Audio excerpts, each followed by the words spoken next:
बिस्मिल्लाहिर्रहमानिर्रहीम बिस्मिल्लाहिर्रहमानिर्रहीम। अस्सलाम वालेकुम प्यारे बच्चों, मैं हूं नसीर इलियास और आज जो हमारे पास टॉपिक है वो है 8.1। जी 8.1 में हमारे पास पहला क्वेश्चन है add the terms to write an algebraic expression. जी हमने क्या करना है, इन टर्म्स को ऐड करना है। तो देखिए यानी कि उसने दरमियान में हमें 3 टर्म्स दी हुई हैं। देखें A2AB फिर कामा B कामा CA, इनके 3 टर्म्स उसने हमें दी हैं और दरमियान में कामा लगा दिया हुआ है। तो हमने क्या करना है, इनको प्लस करना है। सिंपल है। देखिए तो इनके दरमियान में आप सब में प्लस लगा दें। 2AB plus 3BC plus CA। ठीक, ओके हो गया जी। नीचे वाला भी सेम ऐसे ही है, कामा की जगह पे आपने प्लस लगा देना है। 2L square plus 3M square, तो जहाँ पर माइनस होगा तो उसका आप माइनस ही हमें लगाना पड़ेगा, प्लस माइनस माइनस होता है। यहाँ पे भी हमारा सेम यही तरीकाकार होगा कि P square minus Q square minus R square. अब इसमें सब में माइनस क्यों आया है, क्योंकि इधर हमारे पास दरमियान में माइनस ही था।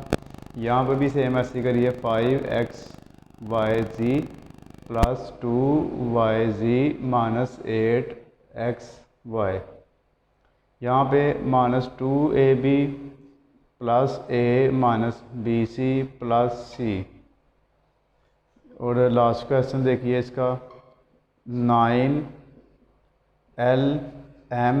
Plus 8MN minus 10ML minus 2।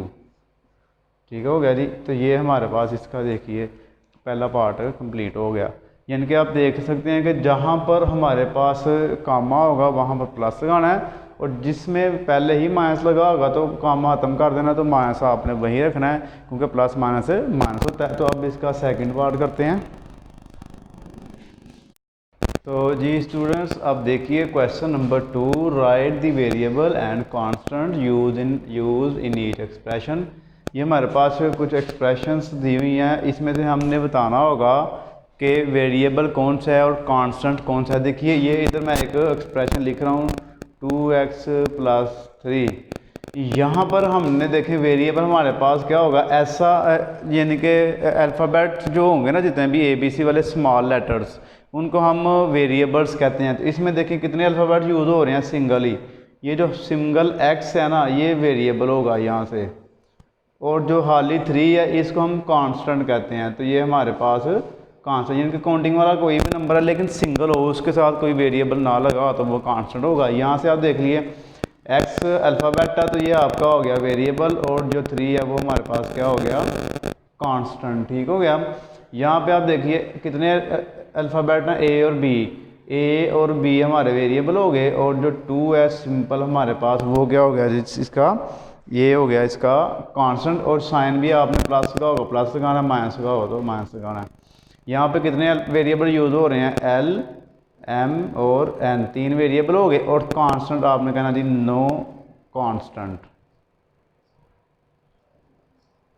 जी। उसके बाद यहाँ पे देखिए 5A है तो A हमारा वेरिएबल है, तो वेरिएबल आ गया A, और कांस्टेंट इसमें भी नो कांस्टेंट आ जाएगा। यहाँ पे देखें x आपका वेरिएबल हो गया और -1 जो है कांस्टेंट हो गया। यहाँ पे L और N 2 वेरिएबल यानी कि अल्फ़ाबेट यूज़ हुए हैं, और कांस्टेंट इसमें भी कोई नहीं है, तो यहाँ पर भी आप लिख लें नो कांस्टेंट। तो ये था हमारा क्वेश्चन नंबर 2। अब इसका करते हैं जी क्वेश्चन नंबर 3।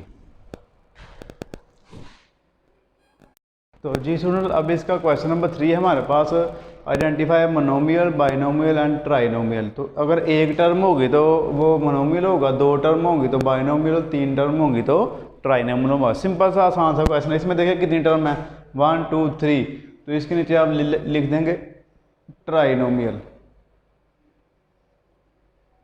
तो ये कितनी टर्म है हमारे पास,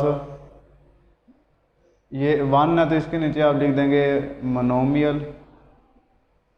और यहाँ पर आप देखिए ये कितनी है जी, 1 और 2 है तो ये आपका बन जाएगा बाइनोमियल।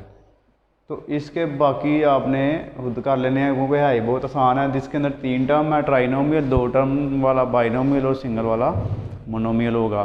तो ये आपकी 8.1 कंप्लीट हो गई है। तो नेक्स्ट लेक्चर में इंशाल्लाह 8.2 करेंगे। तो